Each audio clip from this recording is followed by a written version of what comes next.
Sote tumemsikia Samia Suluhu Hassan, mwenyekiti wa CCM, katika hotuba yake aliyoitoa alipokuwa akizungumza na viongozi wa vyama vya siasa Ikulu jijini Dar es Salaam. Alisema kwamba kuna mwenzetu anaendelea kutafakari, naye anaendelea kupokea msukumo, condition na matakwa yake.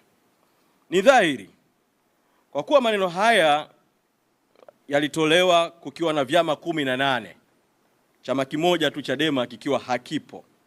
Tunaamini maneno haya yanamaanisha moja kwa moja kuwa aliyeitwa mwenzetu ni Chadema na mwenyekiti wake Tundu Lissu, kwa sababu vyama vya siasa vilivyohudhuria vingine vyote vilikuwepo na viongozi wake walikuwepo.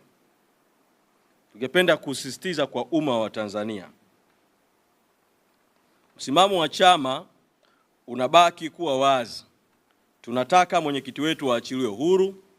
Tunataka ukweli, haki na uwajibikaji katika matukio yaliyotokea tarehe 29 Oktoba 2025 na siku zilizofuatia, na tunataka na Watanzania wanataka uchunguzi huru na unaoaminika kuhusu matukio hayo.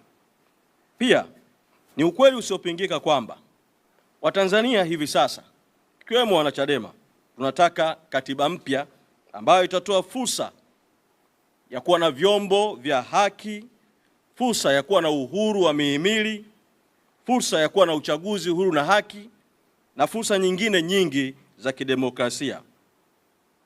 Hayo ni mambo ambayo sisi tunayasimamia na mengine ambayo tumeyatamka kwa nyakati mbalimbali kupitia maazimio ya kamati kuu ya chama mwezi Disemba 2025, mwezi Aprili na Mei 2026, mwezi Julai 2026. Kuhusu kauli ya Samia Suluhu Hassan, mwenyekiti wa CCM, juu ya kuunda tume ya maridhiano kuanza kazi ya kushughulikia masuala ya katiba, tunaiona kauli hii akiwa anaitoa huku chama kikuu cha siasa kikiwa hakipo.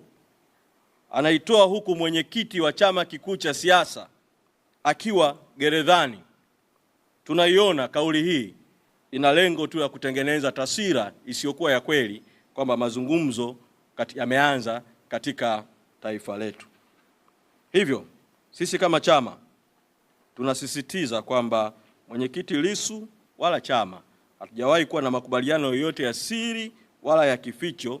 Misimamo yetu imekuwa hadharani muda wote, na misimamo hiyo imekuwa ikitolewa na vikao vya kamati kuu na maazimio yamekuwa yakitangazwa hadharani.